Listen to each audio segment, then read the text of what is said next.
I have a desire to change the culture, something I think about a lot. I think about America, and I really want to make her better.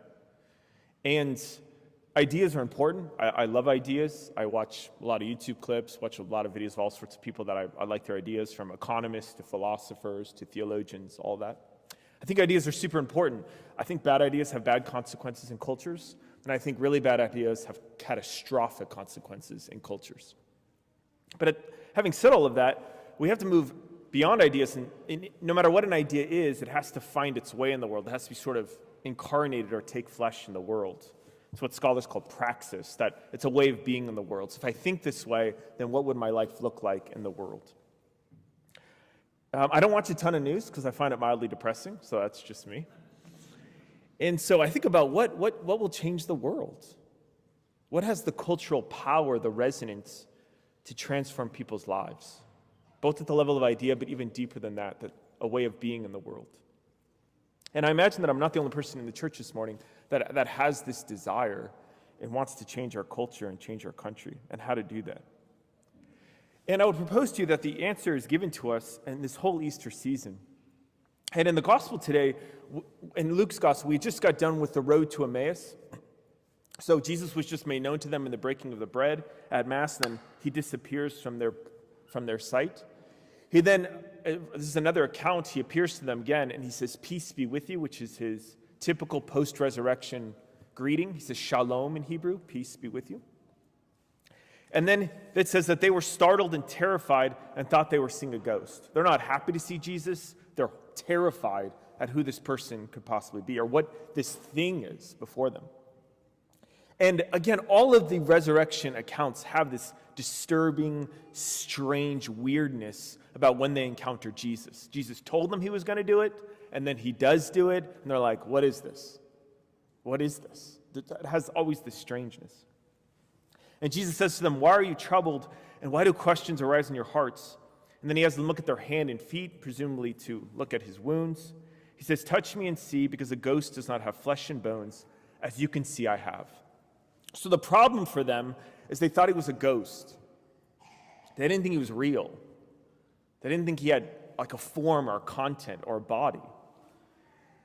And then it says, while they were still incredulous for joy and were amazed, he asked them, "Have you anything here to eat?" That's what he said. Could you imagine them retelling the story to someone else? And then we met the resurrected Jesus. And then what did he say? He was hungry. What? Yeah, we gave him something to eat. A piece of baked fish. That's what he ate. And of course, the reason why is because ghosts don't have bodies, which means they don't have stomachs, which means they don't eat stuff. And so he's trying to prove to them, I am who I say I am, the same Jesus who suffered that horrific death on the cross. It's actually me, but my body's been raised, and it's been glorified. Now, Jews had all sorts of ideas about death. I remember years ago, I was in a homiletics class in seminary, and our teacher used to tell us that whenever you preach, people have questions in the mind of the listener. You always want to try to find out what those are so you can address those.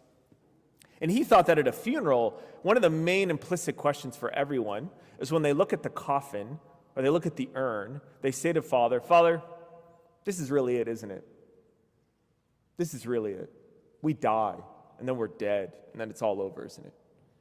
And, ancient people had all sorts of ideas about death, and that was one of them, that when you died, you annihilated. In other words, you went to nothing. You just fell apart in the ground, and that was it. You went back to non-being. Some of them also thought you became like this shadowy figure. If you've ever read something like The Inferno by Dante, you read like ancient Greek or Roman mythology, that people after they died lived in they were kind of this shadowy figure. They weren't human anymore, and they were kind of a half spirit, half figure sort of being. Or they had a belief that you died and went to the ground and your soul went to God, and heaven was just a place where souls hang out, just on clouds and harps, whatever they do. Or the Pharisees, of course, believed in the resurrection of the body for the righteous at the end of time. But again, what's so shocking about Jesus, what was so mind-bending for them, was that he rose in the midst of history, and he wasn't a ghost, but he was actually who he said he was. And then what does it mean? Well, for them, it means that Jesus, as the God, he's the man God who's united the heavenly and the earthly realms. the spiritual and the physical. And now he introduces for us a way that we can be both divinized through his resurrection.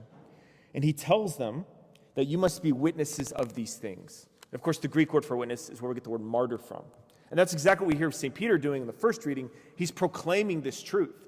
And he's not saying something that people like to hear. He keeps telling the Jews, you killed him and God raised him. You killed him, God raised him. He says, you put the author of life to death. Well, that's not good, but God has raised him. Then he says, we are witnesses of these things.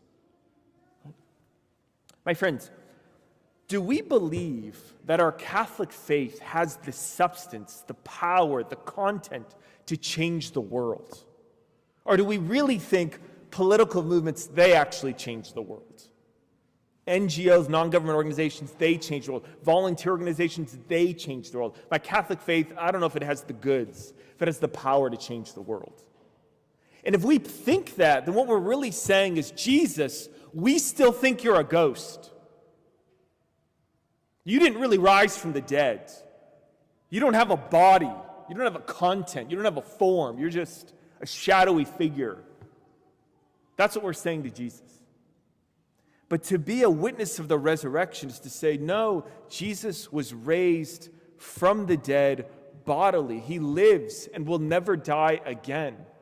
And I am a witness of that reality, that he's already overcome sin and death.